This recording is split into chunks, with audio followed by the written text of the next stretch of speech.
নমস্কার বন্ধুরা, এই চ্যানেলে আরেকটি পর্বে তোমাদের সবাইকে স্বাগতম। তো বন্ধুরা, তোমরা কেমন আছো? আশা করি দেশ কিংবা দেশের বাইরে যে যেখান থেকে আমার এই ভিডিওটা দেখছো তারা সবাই ভালো আছো এবং সুস্থ আছো। তো বন্ধুরা, প্রতিদিনের কাজগুলো যে আমরা কিছু টিপস ফলো করে কাজ করি তাহলে কিন্তু আমাদের সংসারে কিছুটা আয়ও হয় এবং নিজেদের জন্য কিছুটা সময় বের করতে পারি। তো তারই কিছু জানা অজানা টিপস নিয়ে চলে এসেছি এবং সাথে নিয়ে এসেছি নতুন একটি ধাঁধা। চলো বন্ধুরা, তাহলে দেরি না করে টিপসগুলো দেখে ফেলি।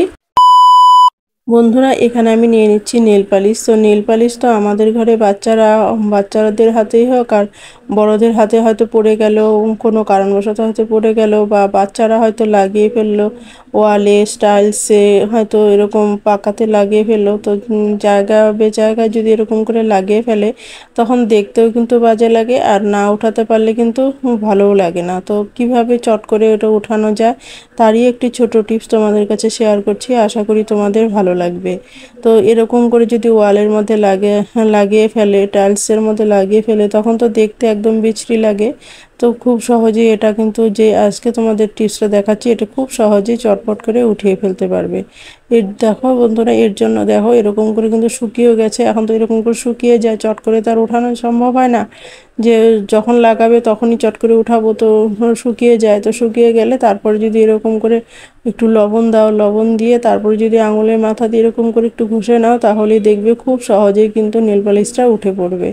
এটা নিয়ে কোনো রকম টেনশন করতে হবে না, বাচ্চাদের বকাঝকাও করতে হবে না, কিচ্ছু করতে হবে না। দেখো খুব সহজেই কিন্তু এটা উঠে পড়লো। তো তোমাদের কাছে টিপসটি কেমন লেগেছে? তো ভালো লাগলে একটা লাইক করে দিও, আর যদি বেশি ভালো লাগে থাকে তাহলে বন্ধু বান্ধবদের কাছে শেয়ার করতে বন্ধুরা একদমই ভুলো না। তো চলো বন্ধুরা, আমরা পরবর্তী টিপসটা দেখে নেই। বন্ধুরা, আমি এখানে নিয়ে নিচ্ছি সলাই। তারপর দেখো বন্ধুরা, শ্রাবণ মাসে অর্থাৎ বর্ষাকালে কিন্তু আমাদের সলাইগুলো ড্যাম হয়ে যায়, প্রচণ্ড বৃষ্টি থাকলেও ড্যাম হয়ে যায়। তো সলাইগুলো তখন কিন্তু সলাই কাঠিগুলো বারুদগুলো নষ্ট হতে থাকে, কিন্তু সলাইয়ের কাঠি আর ধরতে যায় না।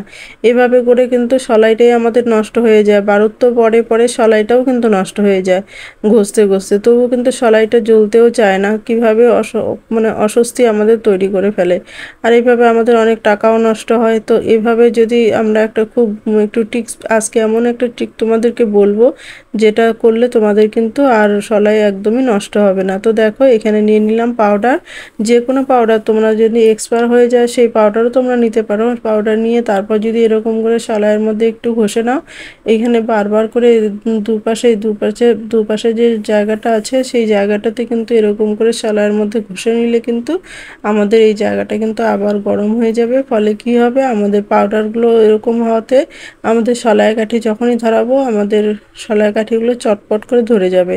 আর বর্ষাকালে কিন্তু খুবই উপকারী এই টিপসটি, তোমরা কিন্তু বাড়িতে ট্রাই করো, তাহলে বুঝতে পারবে কতটা উপকারী এই টিপসটি। তো দেখতেই পাচ্ছ সলাই কাঠিটা কি সুন্দর করে ধরে গেল। আর তোমরা বলতে পারো যে নিভে গেল কেন চট করে? নিভে গেল এই কারণেই যে ফ্যান চলছিল তো ঘরে, তাই কিন্তু সলাই কাঠিটা নিভে গেল। তো বন্ধুরা, তোমাদের কাছে আশা করি এই টিপসটিও ভালো লেগেছে। তো ভালো লাগলে লাইক করে দিও আর বন্ধু বান্ধবদের কাছে শেয়ার করো। তো চলো বন্ধুরা, আমরা পরবর্তী টিপসটা দেখে নেই। বন্ধুরা, আমাদের ঘরে চার্জারগুলো হয় যে, আমাদের ঘরে তো চার্জারের অভাব নেই, কারণ আমাদের এখন প্রত্যেক বাড়িতেই বলতে লাগে দুটো তিনটে করে মোবাইল থাকে। সেই চার্জারের কিন্তু অনেক চার্জারও থাকে যার জন্য অনেক। তো চার্জারগুলো যদি আমরা একটু গুছিয়ে না রাখি তাহলে কিন্তু চার্জারগুলো দেখতেও কিন্তু বিশ্রী হয়ে যায়, জায়গাটাও কিন্তু অনেকটা জায়গা জুড়ে এই তারগুলো পড়ে থাকে। তো দেখতেও ভালো লাগে না, আর অগোছালোও মনে হয় যে অগোছালো হয়ে পড়ে রয়েছে, বিশ্রী লাগে। এইভাবে হয়তো একটা টান দিতে এই জিনিস টানতে গেলে আর একটা জিনিস চলে এলো। তো এইভাবে যদি না রেখে যে আমরা এইভাবে যদি এরকম করে গুছিয়ে তারপর যদি এরকম, আমাদের ক্লিপগুলো তো অনেকগুলো ক্লিপই হয়, একটা ক্লিপ তো থাকে না। তো এরকম তো অনেক ধরনের ক্লিপই তো থাকে এরকম। তো এই ক্লিপগুলো দিয়ে যদি আমরা এরকম করে লাগিয়ে রেখে দেই তাহলে কিন্তু চার্জারগুলো খুব সুন্দরভাবে গোছানোও থাকবে, এলোমেলোও হবে না। যখন তার দরকার তখন চার্জারটা নিয়ে ব্যবহার করে আবার এইভাবে গুছিয়ে রাখলে কিন্তু আমাদের চার্জারটা গোছানো থাকবে আর দেখতেও ভালো লাগবে, খারাপ লাগবে না দেখতে, অগোছালোও থাকবে না, জিনিসটাও আমাদের গোছানো থাকবে। তো বন্ধুরা, তোমাদের কাছে টিপসটি কেমন লেগেছে? তো যদি ভালো লেগে থাকে তাহলে লাইক করে দিও। আর চলো বন্ধুরা, তাহলে আমরা পরবর্তী টিপসটা দেখে নিই। তো বন্ধুরা, আমাদের ঘরে যখন আমরা ব্লাউজগুলো পরি, হয়তো আমাদের কোনো কারণবশত ব্লাউজগুলো হয়তো ঘরে থাকা অবস্থাতেই হোক আর আনার পরেই হোক আমাদের বড় হয়ে গেল, হয়তো হুটহাট আমরা কোথাও যাচ্ছি, এখন আমাদের সেলাই করার সময় নেই বা দর্জির কাছে দেওয়ারও সময় নেই, তো কিভাবে আমরা এই চট করে এই ব্লাউজটাকে আমরা খুব সহজেই পরে নিতে পারবো, তারই একটি ছোট টিপস তোমাদের কাছে শেয়ার করছি। আশা করি তোমাদের ভালো লাগবে। তো বন্ধুরা দেখো, আমাদের তো সব সময় যে আমরা হয়তো ব্লাউজটা কিনে নিয়ে আসলাম চট করে যে সেলাই করব সেটাও তো সম্ভব না, চট করে সেলাই নিজেরা করব সেটাও হলো না, হয়তো দর্জির কাছে দিব সেটাও হচ্ছে না, তো চটপট করে আমরা এটা পরে নিব। তো কিভাবে পরে নিব, তো দেখো এভাবে যাতে আমরা চট করে কাজটা করে নিতে পারি তারই একটি ছোট টিপস তোমাদের কাছে শেয়ার করছি। তো দেখো, এরকম একটা সেফটি পিন নিয়ে নিবে। সেফটি পিনটা নিয়ে ঘরের মতো তৈরি করে একটা ছোট্ট করে একটুখানি বের করে দিয়ে ভেতর পাশে ঢুকিয়ে তারপরে এই পাশে বের করে ছোট্ট একটি ঘরের মতো করে নিয়ে তারপর সেফটি পিনটাকে লাগিয়ে দিবে।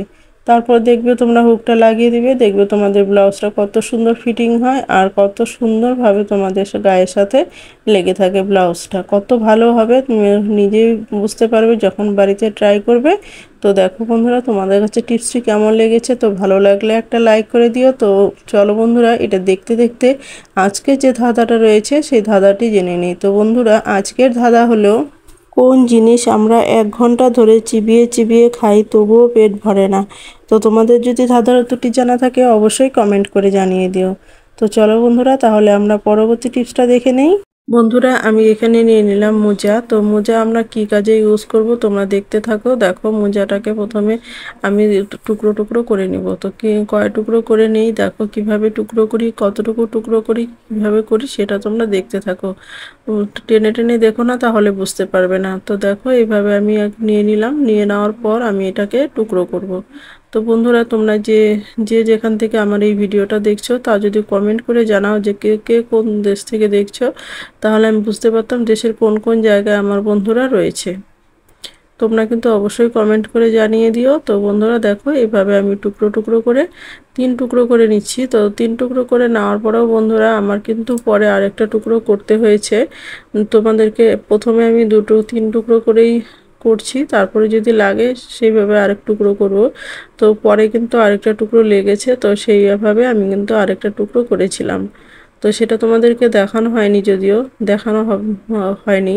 তো দেখো, এভাবে করে আমি কিন্তু টুকরোগুলোকে বের করে নিচ্ছি এখন। তো দেখো কিভাবে কীরকম হলো, ভিতরের জিনিসটা কীরকম, টুকরোগুলো কীরকম হলো সেটা দেখো।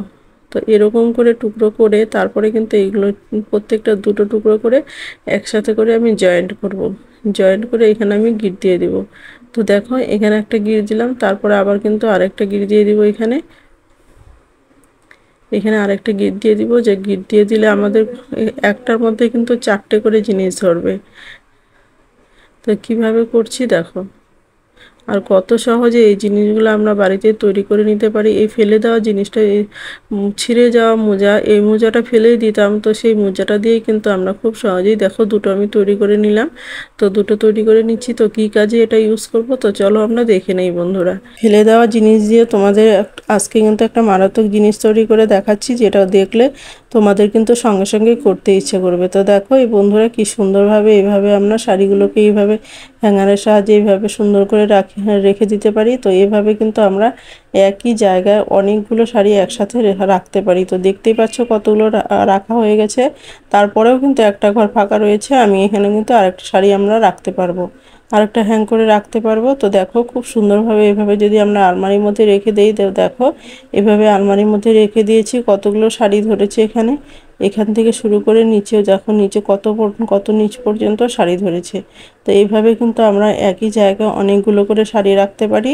তো এভাবে যদি আমরা রাখি তাহলে কিন্তু আমাদের অনেকটা জায়গাও ফাঁকা থাকে। এখানে কিন্তু দেখো আরও শাড়ি ধরবে, দেখতেই পাচ্ছ আলমারিতে আরও কত জায়গা রয়ে গেছে, এখানে কিন্তু আমাদের আরও শাড়ি ধরবে।